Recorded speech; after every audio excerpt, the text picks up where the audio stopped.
Let's have a look at question 3 now. So suppose that supply is not fixed anymore and the government offers a subsidy of 20 euros to the producers, and also he puts a tax of 5 euros per banana on consumers. How is that gonna be?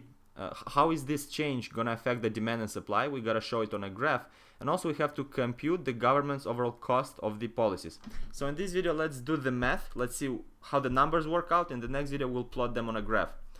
Now, we have a subsidy and a tax, so there's gonna be an adjustment to the prices from the producers and the prices from the consumers. So first of all, we need to know the prices from the demand side, aka the consumer side, and also the prices from the supply, meaning the prices from producers' point of view. We have the quantity demanded over here, but let's make it into a function of prices now.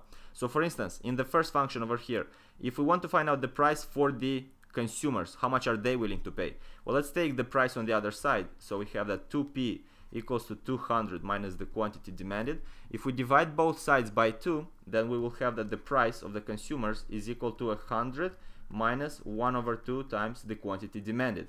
Now the same logic, let's do it for the producers. We find out that the producer price is equal to quantity supplied minus 80, so quantity supplied minus 80. So we know the price of the supplier, of the producer. Now let's see what happens after these policies. So we will have a subsidy on the producers of 20 euros per banana, meaning that the price that the suppliers, the producers, are willing to sell the bananas is gonna be lower, is gonna decrease by 20 units. Why? Because they are helped by the government. They basically reduce their cost of production of bananas, so in that case they're also able to offer them for a lower price on the market. So the price of the suppliers after the subsidy, let's call that price after the subsidy, is gonna equal to the quantity supplied minus 80 and then minus 20. So it is decreased by the subsidy amount, which is gonna equal to quantity supplied minus 100. Now the same logic, let's see what's gonna be the price of the consumers after the tax. Because the consumers have to pay also a tax, their willingness to pay for the banana decreases, because part of the money that they're paying is going to the tax. So the money left for them to pay for the bananas is gonna be lower, meaning that the price after the tax for the consumers is gonna decrease by 5 euros. So it used to be 100 minus 1 over 2 quantity demanded. That used to be the price function, but now it decreases by 5 euros because of the tax. So the new price of the consumers is gonna equal to 100 minus 5, it's 95 minus 1 over 2 times the quantity demanded. Now let's see what's happening here. What's gonna be the new equilibrium? So the new equilibrium, it means we have to have the prices from the consumer side and the producer side equal. In other words, these equations over here must equal. So we will have the quantity supplied minus 100 is equal to 95 minus 1 over 2 times the quantity demanded. Let's take the numbers on one side, the quantities on the other side. So we take the minus 100 to the right, and this becomes 95 plus 100, which is 195.